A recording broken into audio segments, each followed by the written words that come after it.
नमस्कार, स्वागत है आप सभी का। आप देख रहे हैं यादें 2025 और अगले आधे घंटे में हम आपको ले चलेंगे अर्थव्यवस्था और कारोबार से जुड़ी खबरों के अनोखे सफ़र पर। साल 2025 को ट्रंप टैंट्रम के लिए जाना जाएगा। केवल एक व्यक्ति की वजह से दुनिया भर में उथल-पुथल का माहौल रहा। लेकिन भारत की बात करें तो भारत दुनिया की चौथी सबसे बड़ी अर्थव्यवस्था बनकर उभरा है। जीडीपी के मामले हम सबसे तेज़ रफ्तार अर्थव्यवस्था बने रहे। देश में महंगाई काबू में रही। सेंसेक्स ने बहुत ही मामूली रिटर्न दिया और सोने चांदी में तेजी ने सभी को हैरान कर दिया। तो आइए आपको दिखाते हैं कारोबार जगत की साल 2025 की 25 बड़ी खबर। कारोबार जगत में साल 2025 की सबसे बड़ी खबर यही है कि इस साल भारत ने जापान को पछाड़कर दुनिया की चौथी सबसे बड़ी अर्थव्यवस्था होने का गौरव प्राप्त किया।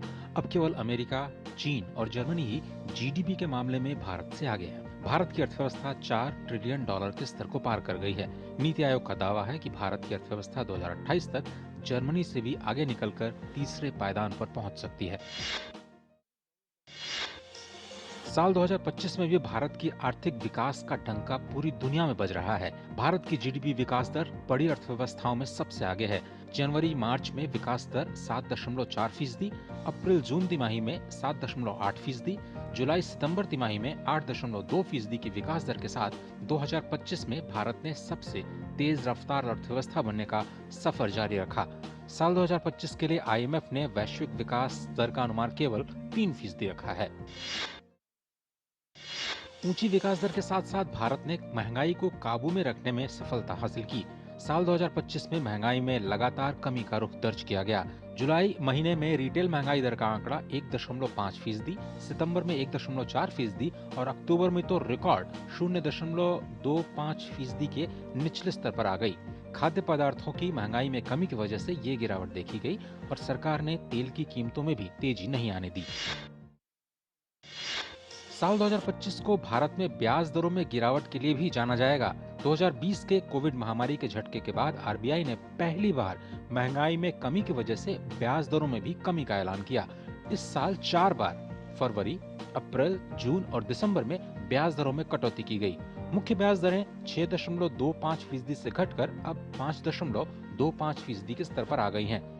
आरबीआई ने ब्याज दरों में कमी की और ब्याज दरों में कमी का फायदा आम ग्राहकों को सस्ते लोन के रूप में दिखाई दिया।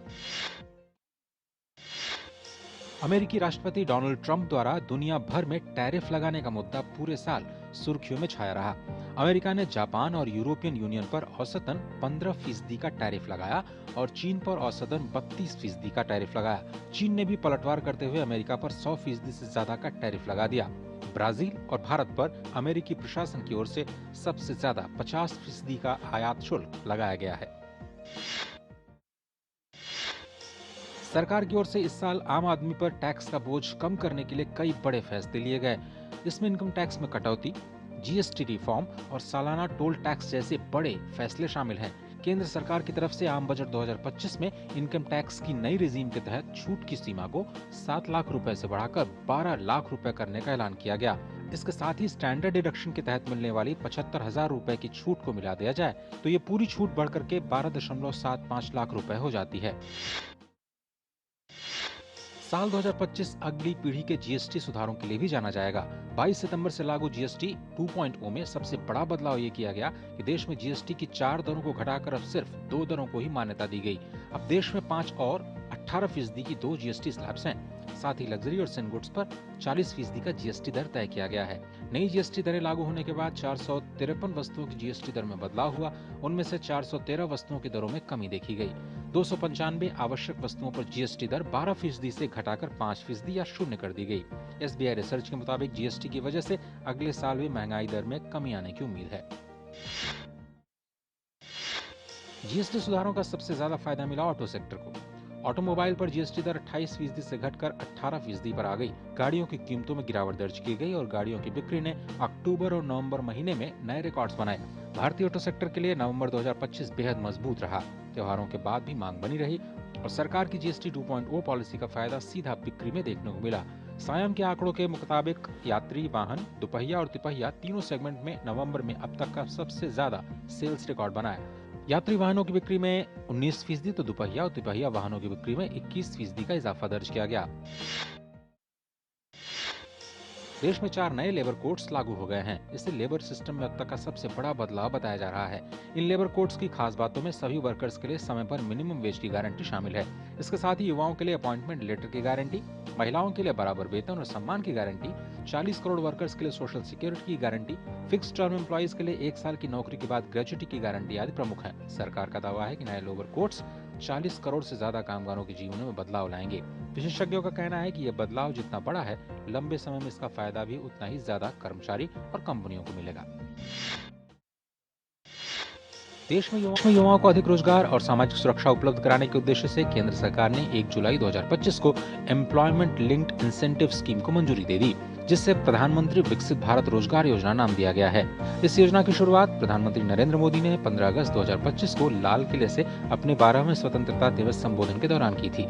योजना का लक्ष्य 2 साल में 3.5 करोड़ से अधिक रोजगार सृजन करना, युवाओं की एम्प्लॉयबिलिटी को बढ़ाना और उन्हें सोशल सिक्योरिटी देना है। 2027 तक चलने वाली इस योजना के लिए 1 लाख करोड़ रुपए का प्रावधान किया गया है। योजना में पहली बार नौकरी पाने वालों के लिए 15,000 रुपए के प्रोत्साहन राशि की घोषणा का प्रस्ताव है। साल 2025 में भारत और ब्रिटेन ने ऐतिहासिक मुक्त व्यापार समझौते पर हस्ताक्षर किए, जिससे सालाना द्विपक्षीय कारोबार में करीब 34 अरब डॉलर का इजाफा होने की उम्मीद है। भारत के लिए सबसे बड़ा फायदा यह होगा कि उसके 99% निर्यात पर ब्रिटेन सीमा शुल्क नहीं लगाएगा। कपड़ा और पोशाक जैसे भारत के श्रम प्रधान क्षेत्रों को विशेष रूप से ब्रिटेन के कम टैरिफ का फायदा मिलने की संभावना है। इंजीनियरिंग उत्पाद, ऑटो पार्ट्स, केमिकल, रत्न और आभूषण, चमड़ा, खेल के सामान और खिलौने अन्य महत्वपूर्ण क्षेत्र हैं जिनको टैरिफ के कम होने का लाभ मिलेगा। भारत अमेरिका, यूरोपियन यूनियन और न्यूजीलैंड और यूरेशियन इकोनॉमिक जोन के साथ भी मुक्त व्यापार समझौते को बातचीत को तेजी से आगे बढ़ा रहा है।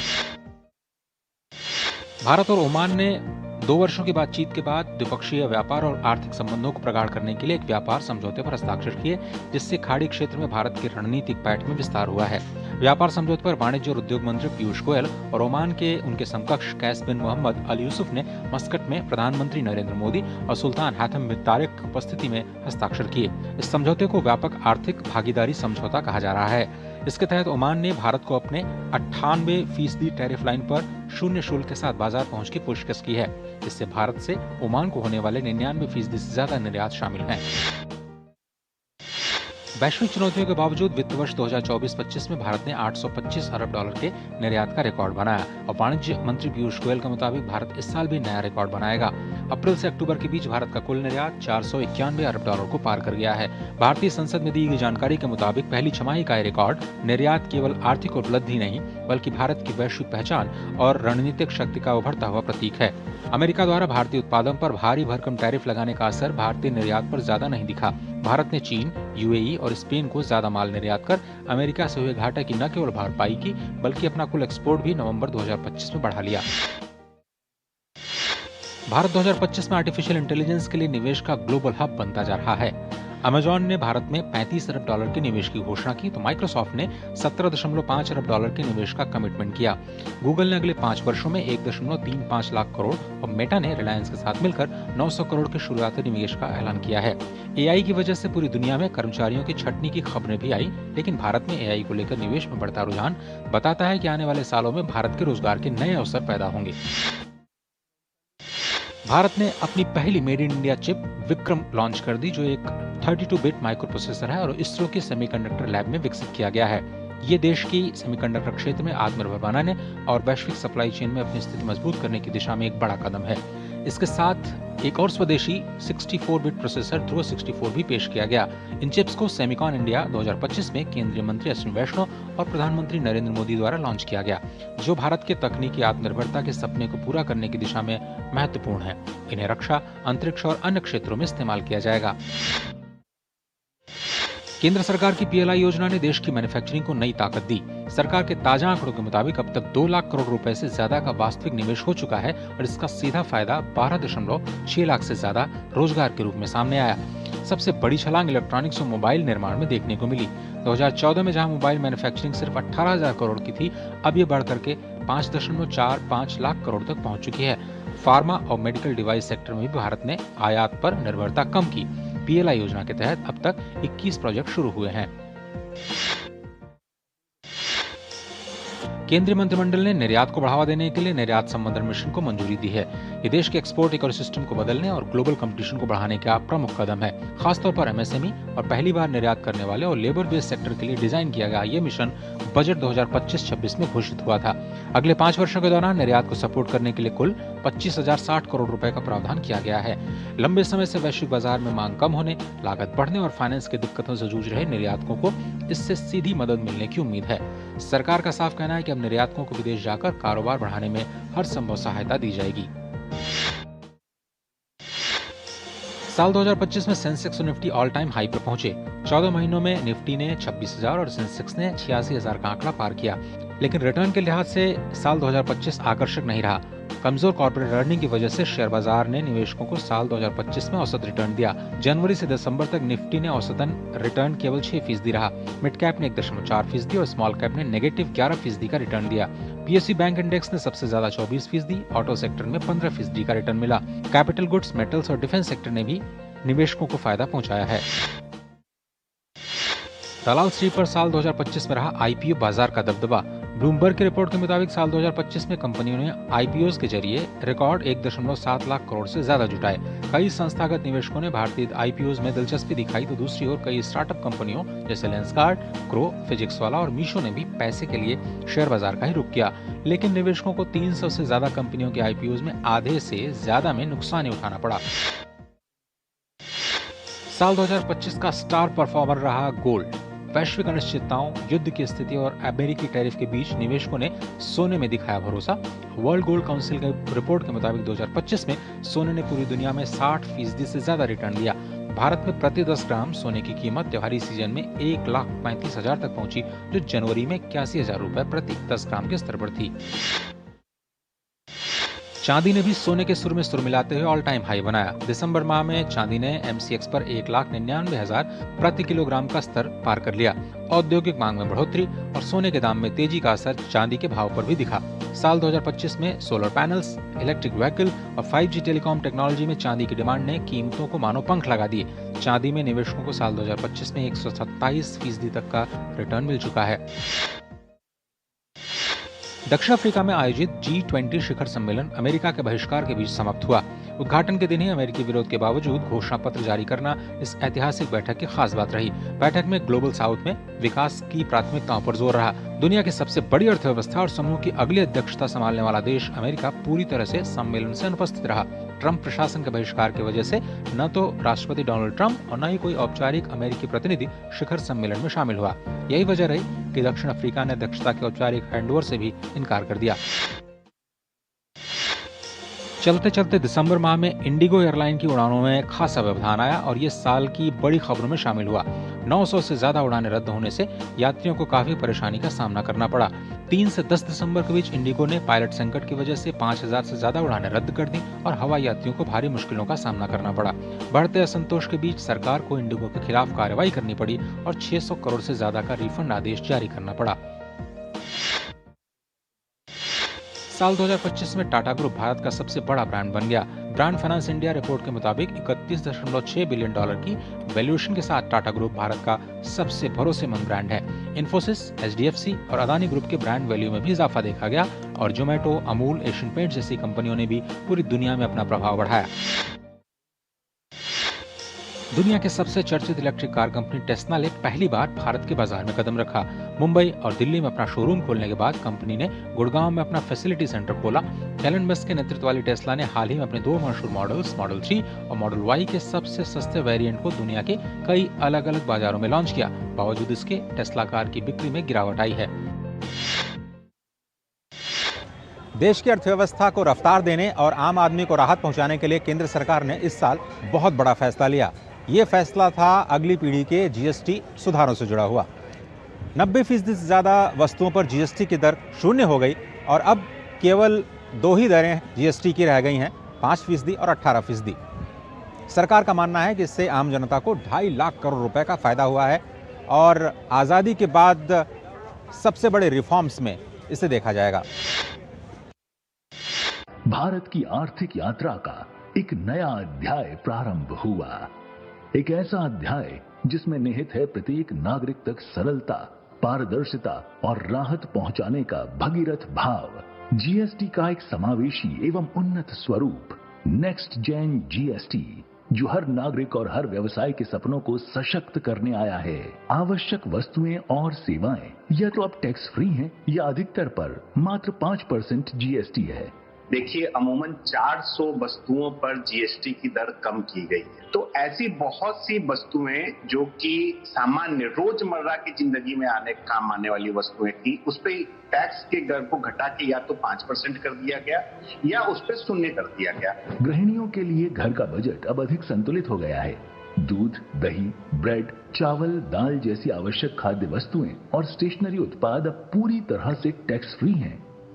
जीवन एवं स्वास्थ्य बीमा के साथ साथ जीवन रक्षक दवाओं को भी अब टैक्स फ्री कर दिया गया है।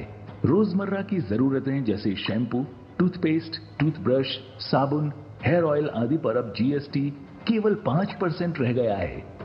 और बहुत अच्छा चेंज है जो जीएसटी वगैरह कम किया है। इससे हम लोगों को ये जो जितने भी सामान है जो लेने में सोचते थे, अब हम आराम से ले सकते हैं। और मैंने देखा है कि फैमिली में लोग बहुत उत्साह में हैं। इलेक्ट्रॉनिक सामानों जैसे टीवी, एयर कंडीशनर पर टैक्स 28% से घटाकर 18% कर दिया गया है। वाहनों की खरीदारी भी अब आसान और किफायती हो गई है।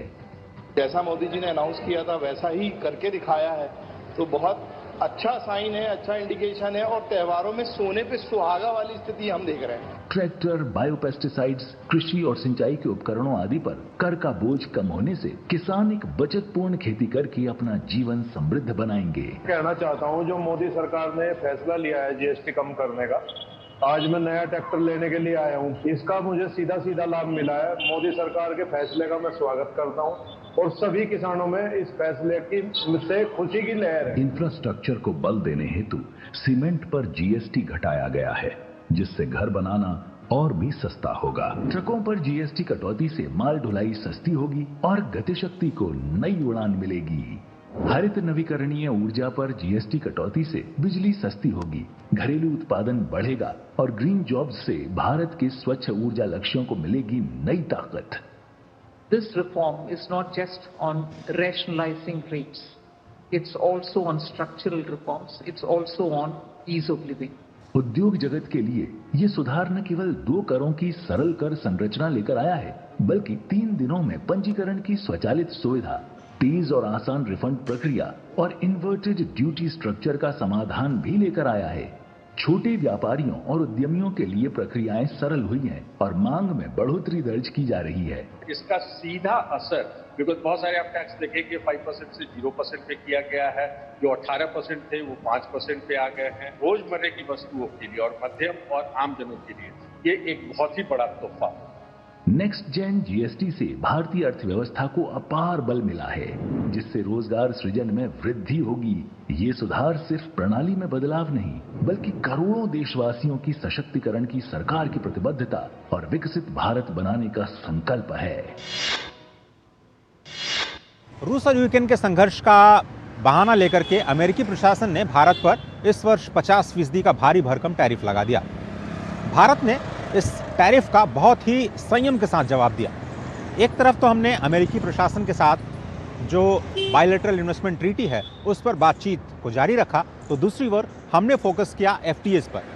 साल 2025 में भारत ने 3 बड़े एफटीएस किए, यूनाइटेड किंगडम के साथ और हाल ही में ओमान और न्यूजीलैंड के साथ। इन एफटीएस का मकसद यह है कि भारत में निवेश को बढ़ावा दिया जाए, यहाँ से रोजगार को बढ़ावा दिया जाए, एमएसएमईज को सपोर्ट किया जाए और साथ ही साथ हमारे निर्यात पर अमेरिकी टैरिफ का खास असर न दिखाई दे। साल 2025 को अमेरिकी राष्ट्रपति डोनाल्ड ट्रंप के टैरिफ टैंट्रम के लिए लंबे समय के लिए जाना जाएगा।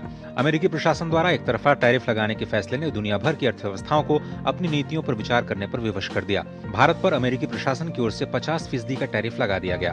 पहले तो भारत पर 25% का ही टैरिफ लगाया गया था, लेकिन बाद में रूस से तेल खरीदने के लिए अमेरिका ने भारत पर 25% का अतिरिक्त टैरिफ लगाया। रूस से भारी मात्रा में गैस खरीदने वाले यूरोजोन पर अमेरिका ने केवल 15% का ही टैरिफ लगाया।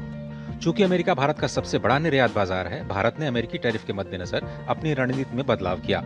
एक तरफ अमेरिका के साथ नए द्विपक्षीय ट्रेड डील पर चर्चा को जारी रखा, तो दूसरी ओर अपने नए कारोबारी साझेदारों की तलाश और तेज कर दी। साल 2025 में भारत ने 3 मुक्त व्यापार समझौतों पर सहमत बनाने में सफलता हासिल की। 24 जुलाई 2025 को भारत यूके मुक्त व्यापार समझौते पर हस्ताक्षर हुए। दिसंबर 2025 में भारत और ओमान ने मुक्त व्यापार समझौते को स्वीकार कर लिया। 22 दिसंबर 2025 को भारत न्यूजीलैंड मुक्त व्यापार समझौते पर सहमति का ऐलान किया गया। इस साल भारत ने कनाडा, यूरोजोन और अमेरिका के साथ व्यापार समझौतों पर भी प्रगति दर्ज की है। सबसे पहले जिक्र करते हैं भारत और ब्रिटेन के बीच हुए मुक्त व्यापार समझौते का। 2022 से लंबी चर्चा के बाद भारत और यूके ने 30 अध्यायों का अब तक का सबसे व्यापक समझौता किया। यूरोपियन यूनियन छोड़ने के बाद ब्रिटेन द्वारा किया गया ये सबसे बड़ा और आर्थिक रूप से सबसे महत्वपूर्ण व्यापार समझौता है। भारत और ब्रिटेन के FTA के तहत 99% भारतीय निर्यात पर ब्रिटेन पर कोई शुल्क यानी टैरिफ नहीं लगेगा। वहीं भारत के अंदर ब्रिटिश की कारों, विस्की जैसे उत्पादों पर टैरिफ कम होंगे। अगले साल से लागू होने वाले समझौते का लक्ष्य 2030 तक दोनों देशों के बीच व्यापार को दोगुना करना है, जो फिलहाल 56 अरब डॉलर पर है। कहा जा रहा है कि भारत के साथ किया गया समझौता ब्रिटेन के लिए ऑक्सीजन की तरह है। ओमान खाड़ी क्षेत्र में भारत का महत्वपूर्ण रणनीतिक साझेदार है और मिडिल ईस्ट और अफ्रीका में भारतीय वस्तुओं और सेवाओं के लिए प्रवेश द्वार। एक ऐतिहासिक फैसले के तहत भारत और ओमान ने 18 दिसंबर 2025 को एक महत्वाकांक्षी मुक्त व्यापार समझौते पर हस्ताक्षर किए। इस समझौते के तहत भारत का लगभग 98% निर्यात ओमान में ड्यूटी फ्री होगा, जिसमें कपड़ा, कृषि उत्पाद और चमड़ा शामिल है। वहीं भारत ओमान से आने वाले खजूर, मार्बल और पेट्रोकेमिकल उत्पादों पर शुल्क में रियायत देगा। ये समझौता अगले वित्त वर्ष की पहली तिमाही से लागू होने की संभावना है। गौरतलब है कि 20 सालों के बाद ओमान ने किसी देश के साथ मुक्त व्यापार समझौता किया। 22 दिसंबर 2025 को भारत और न्यूजीलैंड ने FTA को अंतिम रूप देने की घोषणा कर दी। हालांकि ये डील भारत के राजनीतिक और आर्थिक रूप से संवेदनशील डेयरी सेक्टर और कुछ कृषि उत्पादों तक पहुंच को बाहर रखती है, जो इन क्षेत्रों पर भारत के कड़े रुख को दिखाता है। ये समझौता निवेश को भी बड़ा प्रोत्साहन देगा। इसके तहत न्यूजीलैंड ने अगले 15 वर्षों में भारत में 20 अरब डॉलर के FDI को सुविधाजनक बनाने की प्रतिबद्धता जताई है। ये निवेश मैन्युफैक्चरिंग, इंफ्रास्ट्रक्चर, सेवाओं, नवाचार और रोजगार सृजन पर केंद्रित होगा। Under Prime Minister Narendra Modi's leadership, this is the 7th free trade agreement. All of them with developed economies, with significantly larger per capita incomes than India, demonstrating that we are expanding trade relations rapidly with countries who complement the Indian economy rather than compete with India. Bharat ने मुक्त व्यापार समझौतों को व्यापक रूप देने के लिए भारत में निवेश बढ़ाने और भारतीय कुशल कामगारों की आवाजाही को आसान बनाने पर भी जोर दिया। यही वजह है कि भारत ने वित्त वर्ष 2024-25 में 825 अरब डॉलर के निर्यात का रिकॉर्ड बनाया और सरकार ने उम्मीद जताई है कि ट्रम्प टैरिफ के बावजूद इस साल भी देश के निर्यात का नया रिकॉर्ड हासिल किया जाएगा।